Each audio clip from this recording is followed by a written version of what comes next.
Stephen Hawking en Inglaterra declaró que el universo se originó de la nada, por sí solo. Este físico llega a una conclusión y dice: el Big Bang era una consecuencia inevitable de las leyes de la física. El eminente físico teórico inglés Stephen Hawking arguye en su nuevo libro. Y él dice: porque hay una ley que es de gravedad, el universo puede y efectivamente se crea a sí mismo de la nada. Creación espontánea es la razón por la cual algo existe de la nada y por lo cual el universo existe y por lo cual nosotros existimos. O sea, él está simplemente diciendo: la ley de la gravedad es una prueba de que el universo se originó de la nada. Yo no sé cómo llega a esa conclusión porque existe la ley de la gravedad. Esa no es una conclusión científica realmente. Esa es un concepto filosófico que la evidencia no apoya. Los líderes del movimiento evolucionista han sido ateos.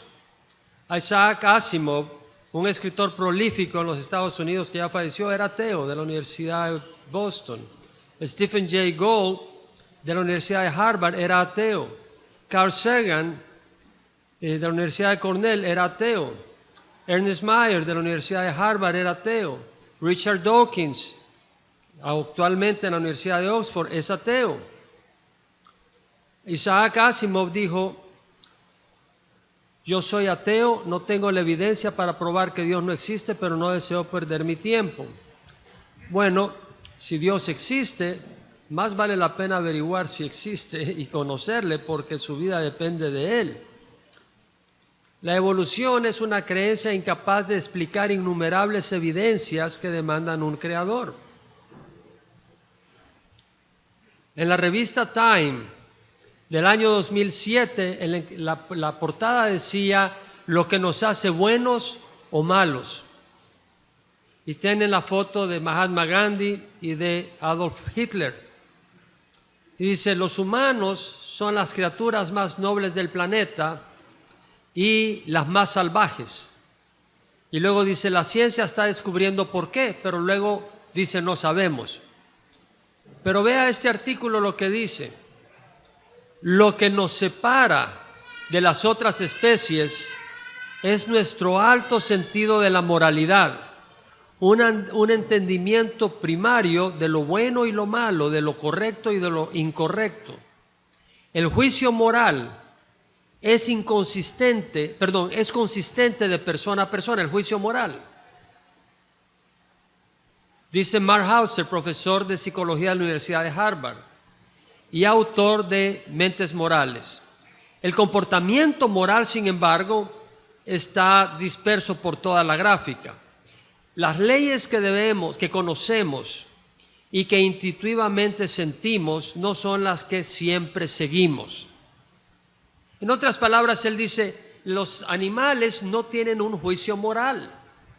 Cuando una zorra se come los huevitos de una gallina, esa zorra no se va a confesar ni se siente culpable, se la come con mucho gusto. Cuando una zorra se come un pollito, no se siente culpable. Pero cuando un hombre mata a un pequeño de 5 años, algo le dice que ha hecho algo malo. ¿Dónde está ese concepto? ¿Dónde está ese estándar? Es lo que conocemos como conciencia. Y ellos están tratando desde el punto de vista materialístico de determinar en la bioquímica la fuente de ese criterio y no lo hallan. Dice: los científicos no pueden responder esas preguntas, pero no ha parado de seguir buscando. Escaneos del cerebro, estudios de animales, investigaciones de comportamiento tribal, están buscando la respuesta en la bioquímica. Este año, en mayo, un estudio masivo confirma que todo ser humano es religioso por naturaleza. La religión resulta naturalmente, aún instintivamente, para los seres humanos, dice este estudio. Un nuevo estudio masivo de culturas por todo el mundo. Tendemos a ver propósito en el mundo, dice el profesor Roger Trigg de la Universidad de Oxford. vemos un agente, pensamos que hay algo ahí aunque no lo podamos ver, y esto forja nuestra manera de pensar religiosa. El proyecto incorpora más de 40 estudios distintos por docena de investigadores, buscando desde países de la China a Polonia y de Estados Unidos a la Micronesia. Y los estudios por todo el mundo resultan en conclusiones similares, de que hay una creencia en la vida en el más allá. Los niños en particular encuentran muy fácil pensar en forma religiosa. ¿Por qué? Porque es algo natural al ser humano.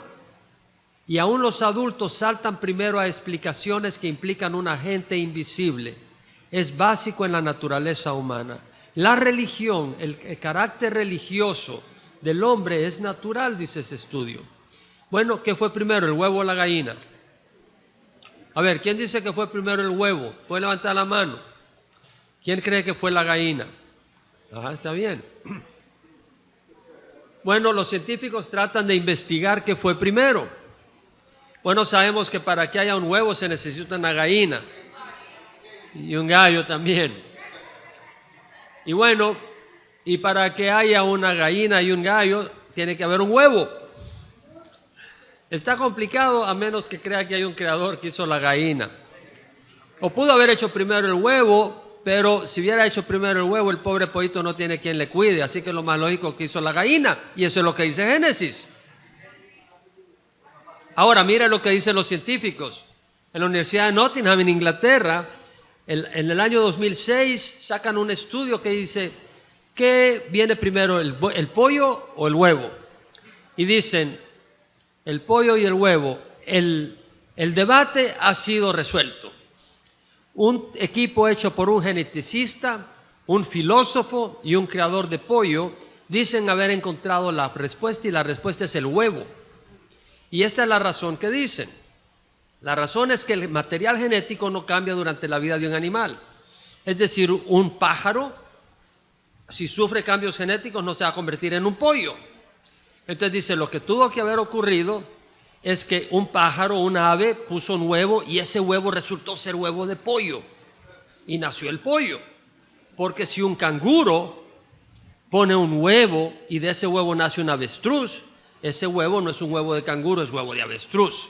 Esa es la conclusión a la que llega un geneticista, un filósofo y un creador de pollo. Entonces dice, obviamente que fue primero el huevo. Bueno, qué sorpresa. El animal puso su huevo y dice, híjole, ya no es un huevo de lechuza, sino de pollo. ¿Quién me jugó la jugada acá? Pero después dijeron que era la gallina.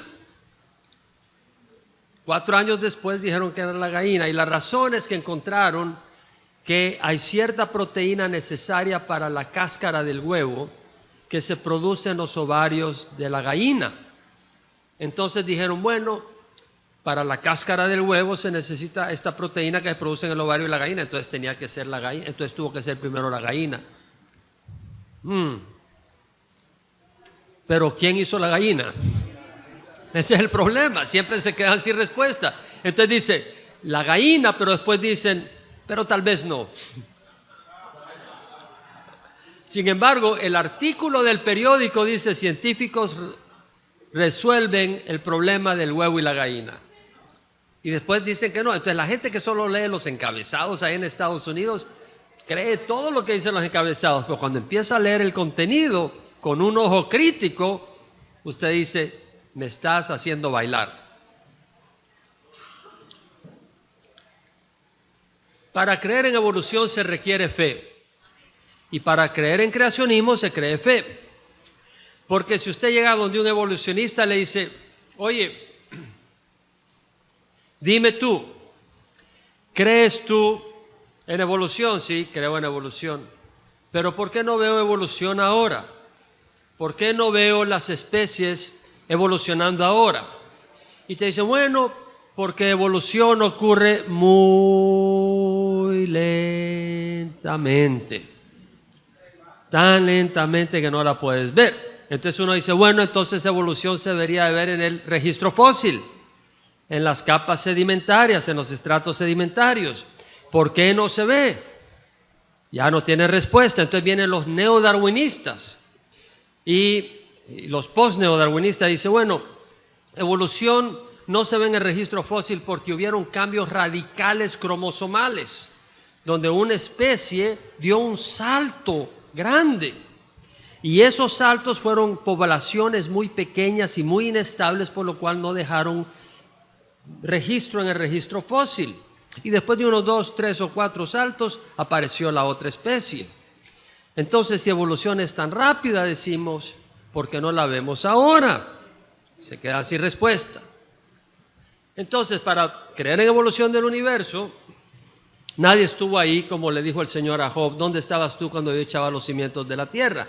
Nadie estuvo ahí cuando Dios creó el universo. Creacionismo. Para creer que Dios creó el universo hace 6,000 años, se requiere fe. Pero le quiero decir algo. La gente ha visto creación. No del universo, pero hace 2,000 años, la gente dio testimonio de ver al Hijo de Dios multiplicando el pan, multiplicando los peces. Y para mí, agarrar unos cuantos pedazos de pan y alimentar a 5,000 personas o 10,000, eso es un acto creativo. Porque los átomos no se multiplican de la nada, a menos que Dios los haya creado. Los peces, o convertir el agua en vino, moléculas de hidrógeno y oxígeno, ya ponerle carbono, estructurarlo y poner el sabor, que son moléculas orgánicas complejas que atraviesan el tiempo para formarse. Entonces sabemos de que definitivamente creación sí se ha visto. De hecho, nadie daría una vida por una mentira, ¿no? ¿Daría usted una vida por una mentira? Mucha gente lo hace porque no sabe que es una mentira. Si alguien llega a mi casa y me dice, Jaime, tengo $100,000, te los quiero donar para el ministerio. Ah, de veras, sí, para que pueda servir a Dios, me tienes que acompañar a tal lugar. Y bueno, y voy y ahí me matan. Di la vida por una mentira. No sabía, ¿no? Pero di la vida por una mentira, fui ahí y me mató. Sin embargo, los seguidores de Jesucristo, los apóstoles, sabían que Jesús iba a morir. Él se los dijo. Ellos no lo querían aceptar. Jesús les dijo que iba a resucitar. Ellos sí oían eso, pero no entendían lo que estaba pasando. Cuando Jesús murió, se deprimieron tanto que prácticamente tiraron la toalla y estaban muy deprimidos. Al tercer día Jesús resucitó. Se dieron cuenta que Jesús no era un loco, porque podían haber pensado cualquiera, bueno, este es un loco, por eso decía que iba a morir y resucitar. Cuando murió, bueno, se los había dicho, pero que iba a resucitar. Si no hubiera resucitado, hubieran dicho, él fue una persona confundida, era un loco, una persona inestable.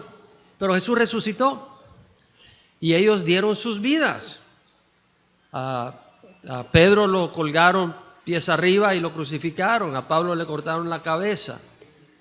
A Santiago lo mataron Herodes. Es decir, los testigos oculares de Jesucristo que vieron la creación, no la creación del universo del hombre, pero vieron actos creativos y oyeron las palabras de Jesús y el testimonio de Jesús, que dio testimonio de la creación. Jesús hizo mucha referencia a la creación. Ellos dieron sus vidas. No pudieron haber dado la vida por una mentira, porque sabía que pudieron confirmar que no era una mentira.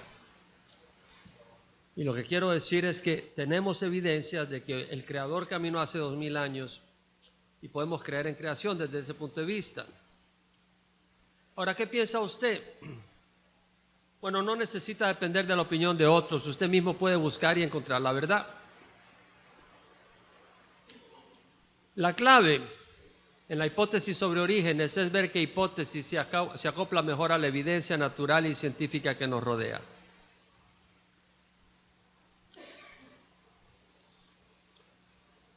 Antes de entrar a la evidencia, quiero mencionarle que muchos hombres de ciencia abrazan el creacionismo científico. Bueno, aquí hay varios hombres de ciencia que abrazan el creacionismo científico y cada vez es mayor el número de hombres de ciencia que abrazan el creacionismo. y que lo abrazan no por razones religiosas, sino por la evidencia científica. Nicolás Copérnico, que descubrió que el sistema planetario es heliocéntrico. El sistema solar no es todo alrededor de la Tierra geocéntrico, sino todo alrededor del Sol. Isaac Newton, que formula el cálculo infinitesimal y descubrió la ley de la gravedad. El coronel James Irwin, astronauta de la misión lunar del Apolo 15. Dr. Walter Smith, 3 doctorados en ciencia. Dr. Henry Morris, el fundador del movimiento creacionista moderno. Dr. Dean Kenyon, profesor de biología en la Universidad de San Francisco. Dr. Dmitry Kuznetsov, ganador del premio Lenin Komsomol de la otrora Unión Soviética.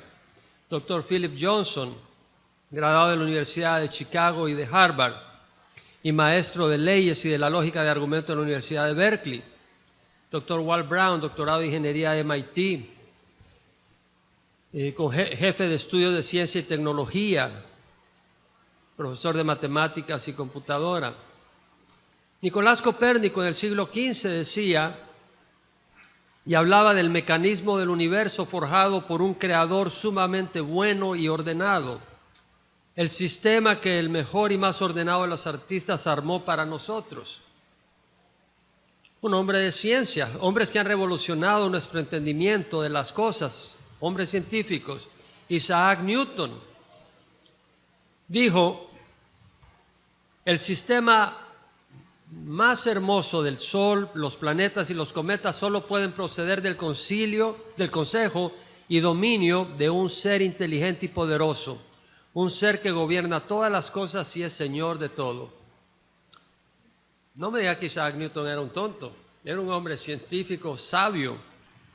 Él dijo: la necesidad metafísica ciega no puede producir la variedad de cosas y la diversidad de cosas naturales que encontramos acopladas a las distintas épocas y lugares, y pudiera simplemente aparecer como resultado de las ideas y la voluntad de un creador.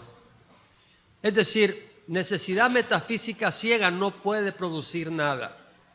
Digamos que un animal necesita salir del medio ambiente en el que está y no tiene alas. Solo porque las alas lo pudieran sacar de ahí no va a hacer que el animal produzca alas. Eso es lo que está diciendo en pocas palabras. Aplicamos el concepto de Newton.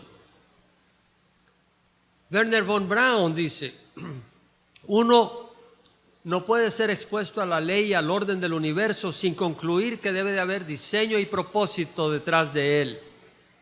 Mis experiencias con la ciencia me llevaron a Dios. Ellos retan a la ciencia que pruebe la existencia de Dios, pero ¿debemos realmente encender una candela para ver el sol? Es decir, retas a la ciencia para que pruebe que la ciencia misma es la que revela que hay un Dios. El doctor Walter Smith, con 3 doctorados, doctorado de Físico-Química Orgánica en la Universidad de Reading, doctorado en la Universidad de Génova, Italia, doctorado en la Universidad de Zurich, Suiza, fue director del Departamento de Investigación de una compañía farmacéutica en Suiza, fue maestro de quimioterapia y farmacología en la Escuela de Medicina de la Universidad de Génova, maestro de farmacología, en la Universidad de Illinois. Le dieron el premio de la manzana dorada o de oro que le daban a la mejor serie de cátedras de la universidad. Él llegaba a Costa Mesa a dar conferencias, tremendo hombre de Dios. Escribió más de 70 publicaciones científicas, muchas de ellas traducidas a 17 idiomas. Cuando llegaba a California retaba al doctor Ayala, al sacerdote aquel que dejó el sacerdocio para dedicarse a la investigación de evolución. Y el doctor Ayala era un biólogo en la Universidad de California. Él me decía: tengamos una disertación de cómo se formó la primera célula. Esa disertación hubiera durado un segundo, porque nadie sabe cómo se formó la primera célula de lo inorgánico. O sea, la abiogénesis no se puede defender. Doctor Henry Morris fue ingeniero civil, él fue el fundador del movimiento creacionista moderno, es un David en el sentido bíblico. cuando toda la comunidad científica o apoyaba evolución o no sabía qué hacer con su fe, Dios levantó a este hombre para demostrar la falsedad de la teoría de evolución. Una sola voz, como Juan Bautista en el desierto, que Dios levantó para mostrar el engaño y la mentira de esa filosofía. Dr. Henry Morris era ingeniero civil. Cuando se graduó de ingeniero civil decía, bueno, si los diseños que hacemos requieren ingeniería, sabiduría, y los diseños de la naturaleza han de depender no de accidentes, sino de un diseñador. Entonces estudió geología porque estaba muy interesado en ver desde el punto de vista geológico cómo explicar los estratos geológicos o el Gran Cañón y ver si eran resultado de un diluvio universal o de procesos geológicos lentos, que es a través del tiempo, con lo que se llama uniformitarianismo. Ahora, cuando sacó la carrera, sacó una especialización en hidrología, se graduó con doctorado en geología, con especialidades menores en geología y matemática. Él concluyó después de sus investigaciones que los estratos geológicos fueron depositados por el diluvio universal. Y empezó el movimiento creacionista moderno. Este hombre ha sido maestro de universidad en áreas técnicas por 28 años, 15 como director de departamentos, decano de departamentos académicos, y ha debatido el tema de creacionismo en más de 250 universidades. Pasó a la presencia del Señor, pero ha sido usado por Dios tremendamente. El doctor Gary Parker, con doctorado en biología, escribió sus primeros libros de texto con una corte evolucionista. Lo invitaron a ser parte de una escuela cristiana, una universidad cristiana, y ahí le cuestionó, más que cuestionarle, lo invitaron a un estudio bíblico.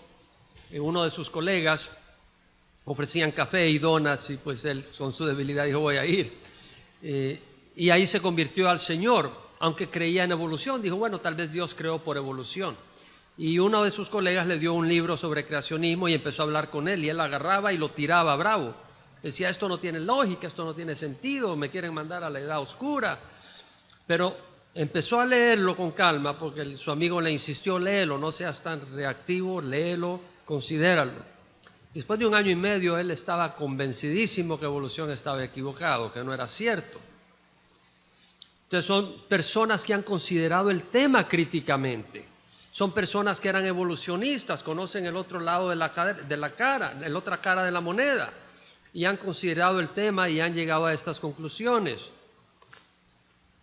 Philip Johnson, este hombre con una gran autoridad en el campo de la lógica, él dice, bueno, él escribió el libro sobre Darwin on Trial, o sea, Darwin en el banquillo de los acusados.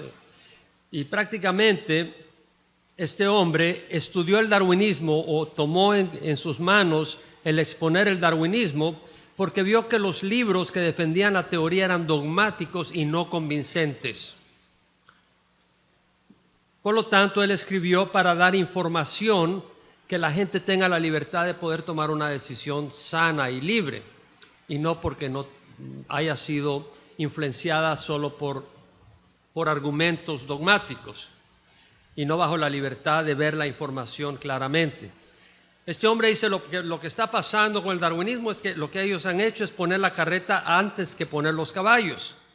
En otras palabras, ellos han aceptado evolución como un hecho y luego están tratando de hallarle evidencia y forzar la evidencia a su decisión de aceptar evolución, aunque la evidencia no lo confirme. Entonces dice, lo que está aquí es una decisión, un proceso dogmático y no científico informado. Dmitry Kuznetsov, quien también llegaba a Costa Mesa y lo escuché en alguna ocasión, con doctorado en medicina, en ciencias, había escrito más de 40 artículos en genética, biología molecular, neurociencia. Cada año daban el premio Lenin-Komsomol a los 2 científicos más destacados de la Unión Soviética. Él fue el ganador en el año 1983.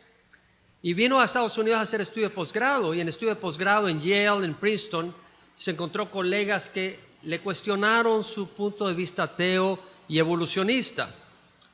Y después de cierto tiempo, él concluyó que el universo no podía ser explicado por accidente, sino por una fuente inteligente.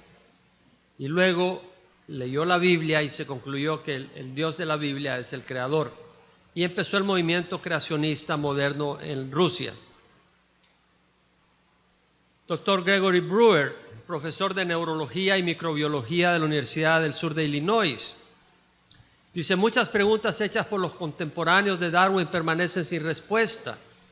Estos problemas se han incrementado con la información obtenida a través del proyecto del genoma humano sobre la secuencia singular del ADN, que forzará a muchos científicos a abandonar la teoría de Darwin de la evolución a cambio de diseño inteligente. Es decir, simplemente los descubrimientos recientes del ADN haría que muchos científicos abandonen la evolución y se den cuenta que hay un diseño inteligente. Esa es una de las cortes de la manera de expresar el creacionismo científico, de decir de que hay un diseño inteligente, es decir, somos resultado de un diseñador. Ahora, la corriente de diseño inteligente se separa un poco de la del creacionismo, en que en el diseño inteligente no se habla nada del creador, solo se dice hay un diseñador inteligente. Los cristianos hemos de ser creacionistas, porque no nos interesa simplemente llegar a decir que hay un diseñador, queremos que la gente conozca a ese ser, a ese Dios, a ese Salvador. ¿Me explico? Entonces es ahí donde hay un poco de tensión entre el movimiento de Intelligent Design o diseño inteligente y los creacionistas.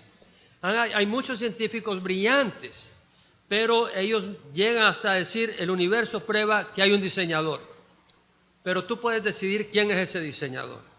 Y para mí eso nos deja en medio camino, no me lleva a donde debería de llevarnos. Pero en todo caso, Michael Legnor de la Universidad de Columbia, profesor de neurocirugía. ¿Hay algún neurocirujano acá? Mira lo que dice: yo nunca uso biología evolucionaria en mi trabajo. ¿Sería un mejor cirujano si asumo que el cerebro ocurrió por eventos casuales? No creo, ¿verdad? Entonces, imagínense que el cerebro se considere que resultó de accidente, por casualidad. Algo tan increíble. ¿Qué de los científicos que creen en evolución? Bueno, no todos son perfectos, ¿verdad? De hecho, nadie es perfecto excepto el Señor. Siempre revisan sus hipótesis, constantemente se están revisando las hipótesis. Y no todos han evaluado críticamente evolución. Y si un grupo numeroso cree en evolución, no por eso es verdad. Si la mayoría dice que estas paredes son negras, no por eso la pared va a ser negra. La verdad es verdad, sea que lo crea la mayoría o la minoría. Tenemos que entender eso. Galileo Galilei dijo en cuestiones de ciencia: la autoridad de 1000 no vale o no es equivalente al razonamiento sencillo de una persona. Es decir, una persona que está razonando libremente, sanamente y claramente, su raciocinio es muy superior al raciocinio de 1000 o 10,000 personas que no están pensando. Veamos lo que declara la naturaleza. La naturaleza es un escenario lleno de orden, diseño y belleza. ¿Son el orden y la belleza testigos silenciosos de una explosión? ¿O son testimonio de un diseño inteligente? ¿Será posible que de una explosión, de lo inerte, de una atmósfera sulfurosa y tóxica, de materia incandescente, se produjo la vida vegetal, las plantas, los árboles, los cocos, la vida animal, los loros, los tucanes, los cisnes, la variedad que encontramos, las tortugas, las cebras, los peces, los mamíferos, las estrellas de mar? Veamos el camuflaje de esta rana. ¡Qué increíble! Realmente Dios ha diseñado variabilidad en las distintas especies. No es casualidad, esa variabilidad no es por mutaciones genéticas. Y esa variabilidad está diseñada para que se exprese. Cada especie puede expresarse en muchas variedades. Y Dios conoce los medios ambientes que hay en la naturaleza porque los ha creado. Entonces ha puesto variabilidades en esta especie, de manera que una de ellas se va a expresar sorprendentemente, de tal manera que la piel de esa criatura es igual en color que el ambiente en donde va a vivir. Eso no podemos decir gloria a Dios. Gloria a Dios. Y hermanos, le voy a decir algo. Cuando yo tomé el tema de evolución, porque Dios me lo puso, yo decía, pero a mí lo que más me interesa es la palabra de Dios. Pero necesitamos conocer los argumentos. Por eso yo les animo, haga el esfuerzo. Este es un tema que para mí demanda esfuerzo, porque yo me dedico a estudiar y a compartir la palabra de Dios. Yo enseño la palabra de Dios en mi iglesia. Yo comparto la palabra de Dios y mañana voy a compartir la palabra de Dios los últimos 2 sesiones. La palabra de Dios es lo que me apasiona. Pero ¿sabe qué? Hay millones y millones de personas que si usted empieza a hablar la palabra de Dios no quiere oír nada de usted. Pero usted puede empezar con argumentos lógicos para decirle, hay un creador. Y ahí ya están dispuestos a oír un poco más de lo que pueda decirle. En una ocasión, hablaba con un hombre y mi colega pastor le dijo, cree en Jesucristo que te va a sanar. Y se le quedó mirando. Bueno, ¿y quién es Jesús? Y le dije, estábamos en un hospital. Y cuando ya salíamos, lo vi a este hombre en camilla y le dije, espérate. Y empecé a hablar con él. Le dije, ¿ves este edificio? Sí, me dice. Tuvo un arquitecto, ¿no crees? Sí. Bueno, tu cuerpo tuvo un diseñador. Y es mucho más complejo que este edificio. Y empecé a hablarle del creacionismo. Y después lo llevé a la palabra de Dios. A la hora ese hombre había recibido a Jesucristo. Gloria a Dios. Tenemos que entender cómo está la gente. La palabra de Dios es poderosa. Pero Pablo dice que él era un griego para el griego, un judío para el judío. Y no vamos a venir con argumentos para decir voy a descansar en mis argumentos y no en Dios. No estoy hablando de eso. Pero usted tiene una cabeza y vamos a adorar a Dios con el corazón, con nuestra mente, con nuestras fuerzas, pero con nuestra mente también. Y Dios le ha dado a cada uno de nosotros una mente para considerar las cosas intelectualmente y poder descubrir a Dios a través de lo que pensamos y vemos. Veamos las relaciones simbióticas. Este camaroncito le limpia los dientes a esta anguila. Ahora la anguila se pasa comiendo peces y todo eso, pero a este camaroncito lo deja tranquilo porque le hace la limpieza de sus dientes, dentista. Entonces no se come al camaroncito y el camaroncito no tiene miedo de limpiarle los dientes a la anguila porque sabe intuitivamente que no se lo va a comer. Hay especies donde las 2 especies dependen una de la otra. En la biología existe y en el reino animal existe. Ahora acuérdese que el reino animal no está dividido en animales racionales y animales irracionales. Eso no es así. Yo no soy un animal. Aunque me diga que soy animal racional, yo le voy a decir, está bien, déjeme lo de racional, pero no lo de animal. Somos criaturas creadas a la imagen de Dios. Allá en El Salvador se me enseñó que era un animal irracional. Y cuando no pensaba bien, irracional. Pero no, somos criaturas hechas a la imagen de Dios. No hijos de Dios todos, criaturas. Para ser hijos de Dios necesitamos recibir a Jesucristo. Explica los instintos migratorios. En la enciclopedia Wikipedia dice el control. Imagínense, los animales tienen instintos migratorios que son maravillosos. El control de la migración, decía esta enciclopedia, su tiempo y su respuesta están controlados genéticamente. Los genes de estas especies ya llevan información para que estos animales puedan migrar. Pero es tan complejo el sistema migratorio que le da habilidades a estas especies para navegar y orientarse durante la migración. Pero es un complejo tan fenómeno que incluye programas endógenos, es decir, en el programa genético interno, como aprendizaje. Es decir, estos animales están diseñados con la habilidad de aprender información de sus medios ambientes e incorporarlas con sus programas endógenos para corregir lo que tenga que corregir y poder migrar exitosamente. ¿Usted cree que eso puede ser resultado de accidente? No es posible, a menos que usted haya tenido una posición global antes de ver la evidencia, y no porque la evidencia lo lleve a esa conclusión. El universo, mucho del universo es visible. Vemos las estrellas, vemos el sol, la luna, los planetas, los árboles, pero hay cosas que no vemos. ¿Ha visto usted el viento? No, pero ve la evidencia del viento, ve las ramas que se mueven. Lo siente. Yo ahorita siento ventilación. No puedo ver el viento, pero digo, hay ventilación, porque la siento. No la veo.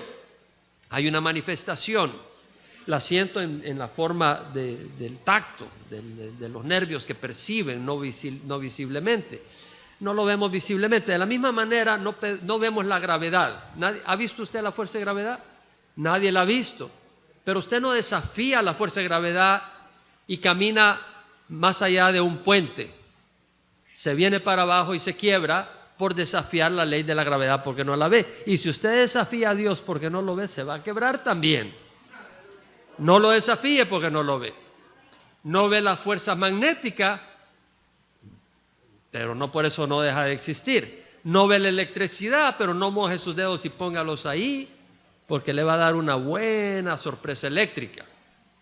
Entonces, no desafiamos las cosas porque no las vemos, y porque no las vemos no quiere decir que no existen. La evolución está basada en el concepto de orden que se forma al azar, por la casualidad. Pero la casualidad y los procesos naturales no forman un orden externo a la materia.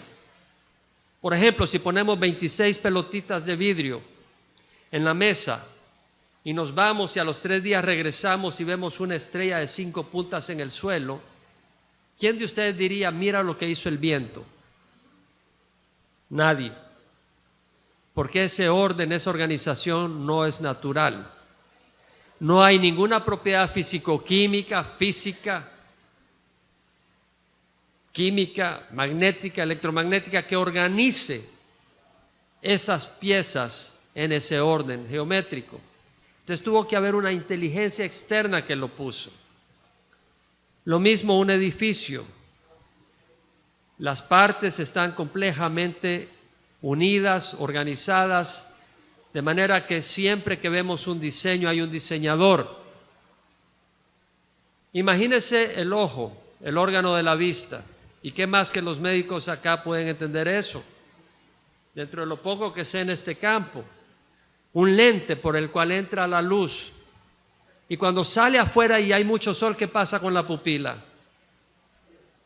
Se cierra y se contrae. Y cuando está en la oscuridad y usted quiere agarrar algo, se abre esa pupila para poder capturar la máxima luz que pueda haber. Ahora, usted no necesita una calculadora o computadora para calcular cuánto cerrar o abrir esa pupila, y es gradual. Ya hay un cerebro que calcula automáticamente esa información y transmite eso. Y luego pasa la luz al fondo del ojo y hay células ahí que agarran información y se la llevan al cerebro y le dicen que lo que tiene enfrente es el gato, no su novia, para que no le dé un beso. Es decir, tenemos un sistema complejo. Ahora, las células del ojo necesitan oxígeno. ¿Cómo va el oxígeno a las células del ojo? Hay todo un sistema de cañerías y tuberías, ¿no? Arterias, venas, capilares. Y hay una sustancia que lleva el oxígeno. ¿Cómo se llama? Hemoglobina. Esa sustancia, esa proteína compleja y maravillosa que entra en contacto con el oxígeno en los pulmones y forma lo que se llama la oxihemoglobina. Y luego llega a la célula del ojo y suelta el oxígeno, que es otra maravilla. Hay leyes ahí de la fisicoquímica y de la química y de las presiones y de las presiones parciales y esto y el otro. Y suelta el oxígeno y atrapa el dióxido de carbono y lo lleva a los pulmones donde lo suelta. Pero eso no serviría si no hubiera una bomba empujando esa sangre. Y tampoco serviría si la sangre no tendría la capacidad de coagular. Imagínese que usted se hiere y la sangre no coagula. Sangra y se muere. O adquiere una infección sistémica y se muere. Todo eso vemos un propósito, un diseño increíble. Y luego esos dos ojos no son uno, sino dos. Y hay un propósito. Porque si tienes un ojo solo ves una imagen bidimensional. Pero al tener dos ojos verías dos imágenes. Y para solo ver una, tus ojos se tienen que torcer un poco para formar una imagen de las dos. Y el ángulo, el cerebro lo interpreta como la tercera dimensión. Porque entre más lejos, más paralelo es ese ángulo. Entre más cerca, mayor es el ángulo. Entonces, hay dos ojos diseñados con el propósito de darte una percepción tridimensional de las cosas. Y luego esos dos ojos caen casualmente en dos agujeros en el cráneo. Pudiera ser eso resultado de la casualidad. Y formado con pestañas y músculos que mueven los ojos, eso no es resultado de la casualidad. Imagínese la caja torácica con la rigidez suficiente para proteger el corazón y los pulmones y la flexibilidad suficiente para permitirle respirar. ¿Será posible que esa caja torácica separada de los pulmones y el corazón esté ahí para proteger esos órganos? Lo que vemos es propósito y diseño. Michael Behe usó el término complejidad irreducible. Lo que vemos en el universo son sistemas complejos y hay complejidad irreducible. Usted tiene que tener todo funcionando a la vez o nada funciona. Esta es una de las láminas más importantes de la presentación. Si usted va a Irak y encuentra una pirámide, usted dirá, ¿ocurrió por accidente o pensará que hubo alguna cultura que la construyó? ¿Qué diría? Fue construida. ¿Es esa una decisión religiosa o basada en la lógica? Basada en la lógica. Y sabemos que esa pirámide es resultado de una cultura, de un ser inteligente, porque el barro que forma esos ladrillos no tiene ninguna razón de organizarse en esos bloques con 6 caras perfectamente paralelas por sí sola. Ahora usted puede agarrar el barro y organizarlo de esa manera y coserlo y formar un ladrillo. Lo que quiere decir es que alguien puede aprovechar las propiedades de la materia y organizarla en una manera en que no se organiza por sí sola. Y luego si usted tiene 100,000 ladrillos y los ve organizados en una pirámide, usted sabe por cierto que no pudieron haberse organizado por sí solos, porque esos ladrillos no tienen ninguna propiedad físico-química o de otro tipo que los organice de esa manera. Entonces sabemos que alguien los organizó de esa manera. Lo mismo con el avión. Aluminio, titanio, zinc, hierro, combustible orgánico, esto y el otro. No se organiza de esa manera por sí solo. Pero alguien que conoce algunos principios de aerodinámica, que conoce principios físicos, que conoce que el aluminio se puede malear y por ser maleable lo puede formar láminas, le puede dar cierta forma, puede organizar ciertas piezas y crear cierta fuerza y con la combustión y se genera una corriente de aire y eso origina una presión hacia arriba que levanta el avión. Entonces usted conoce las propiedades de la materia y la organiza para producir una máquina voladora. Óigame bien acá. La vida no existe en los átomos. La vida es el resultado de la organización de los átomos en una complejidad reproducible. ¿Sí me explico? La vida no existe en los átomos.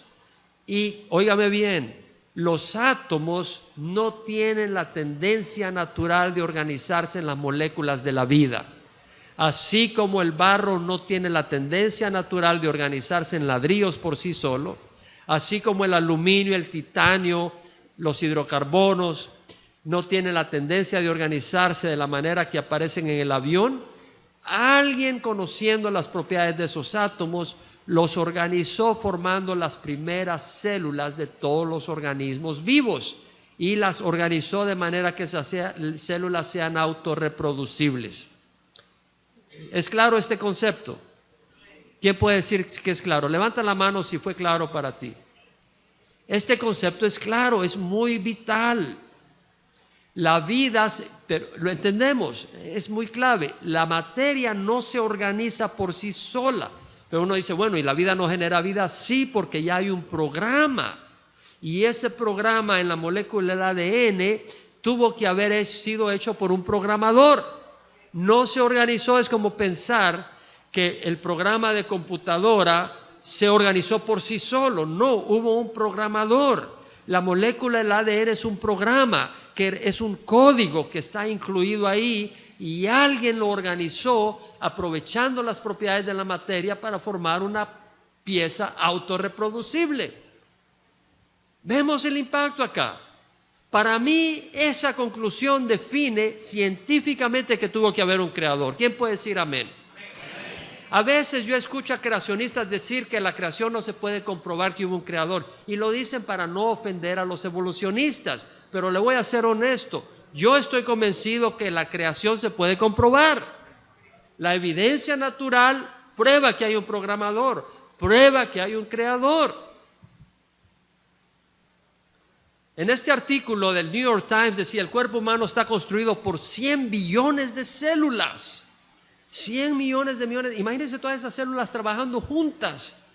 Y luego dice, el diseñador del cuerpo es evolución. Qué interesante, habla de evolución y habla de diseñador. Se está contradiciendo. El diseñador del cuerpo es evolución, sus constructores son las mismas células, un constructor. Ellas se proliferan a partir de un solo huevo, formándose a partir de él 260 tipos distintos de célula, organizándose para constituir un sistema de órganos y tejidos perfectamente integrados. Organización, un sistema perfectamente integrado, un diseñador, toda esa terminología muestra que la misma persona que está tratando de promover un concepto evolutivo de las cosas tiene que usar terminología creacionista. Las células son especialistas en los trabajos que hacen. Las musculares son largas para poder contraerse y realizar trabajo. Las células nerviosas tienen su forma de ramas y transmiten mensajes a lo largo de todo el cuerpo. Tienen su diseño específico para su propósito específico. Las células son complejas, no son simplemente unas cositas redondas o punto. Tenemos el núcleo, tenemos los mitocondrias, donde se forma el trifosfato de adenosina, que es el combustible que las enzimas digieren y sueltan la energía necesaria para las reacciones bioquímicas. Tenemos los lisosomas, donde se generan ciertas enzimas que los glóbulos blancos aprovechan.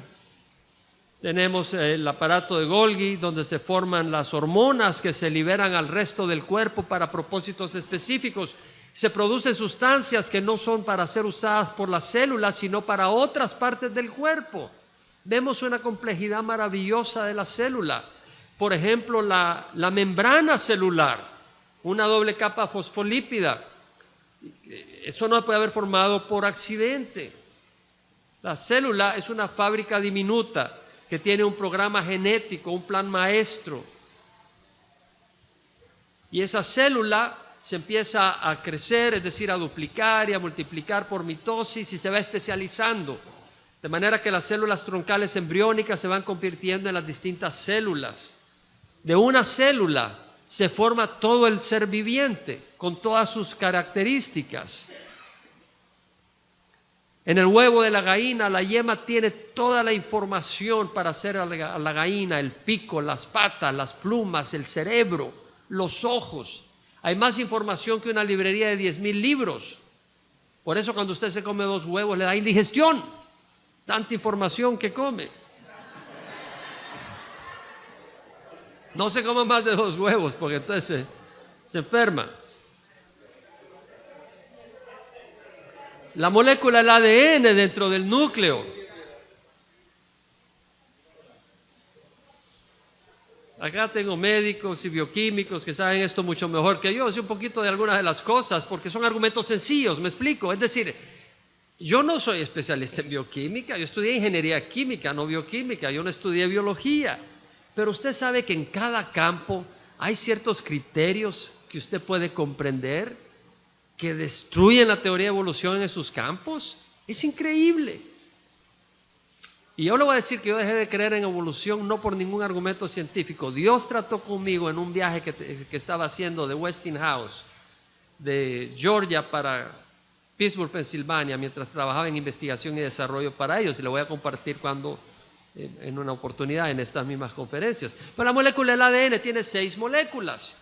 La azúcar deoxirribosa, la molécula de fosfato, acá la verde, la deoxirribosa, y 4 bases, citosina, guanina, adenina, timina. Ahora es interesante que estas bases, la adenina solo se une con la timina, y la citosina con la guanina, la C con la G y la A con la T. No se pueden unir con las otras. Pero cuando se une cada una con su pareja, tienen la misma longitud, si no, no pudiera tener una escalera. ¿Se da cuenta? Ahí hay un diseño. Y luego, ¿qué hace que la molécula del ADN es el mismo código, ya sea para un coliflor, para un pato, para un elefante, para una hormiga o para un ser humano? La única diferencia es la secuencia de los escalones. Es decir, los 3.000 millones de escalones en el ser humano están puestos de tal manera que codifican las proteínas necesarias para producir las células que funcionan y tienen la estructura que origina los miembros, los órganos y los sistemas que constituyen el ser humano. O si la secuencia es distinta, va a determinar otros aminoácidos, otras proteínas que van a formar otras estructuras y otras funciones que originan otras especies. Es como agarrar literalmente algo que tiene 3.000 millones de piezas y son hechas a base de 6 piezas distintas, y que a usted le cierren los ojos y ponga esos 3.000 millones de piezas en el orden necesario para que produzca lo que tiene que producir y que lo haga por accidente y que lo haga bien. Es absurdo. No hay ninguna razón física, bioquímica para que los escalones se organicen en una secuencia específica. En la fibrosis quística, un error en una molécula de proteína que tiene 1.479 aminoácidos, en la posición 508 hay un error, y en esa posición, por ese error, se genera un problema genético, donde se genera mucosidad en el páncreas, se genera mucosidad en las vías respiratorias y la persona muere. La expectativa de vida hoy en día es de 36 años en Estados Unidos si tienes fibrosis quística. En los años 1950 era de 5 años, por un error. Es decir, de 1.479 moléculas, hay un error en una de las posiciones y hay una enfermedad. O sea, no podemos pensar que todas estas moléculas se hayan puesto por accidente.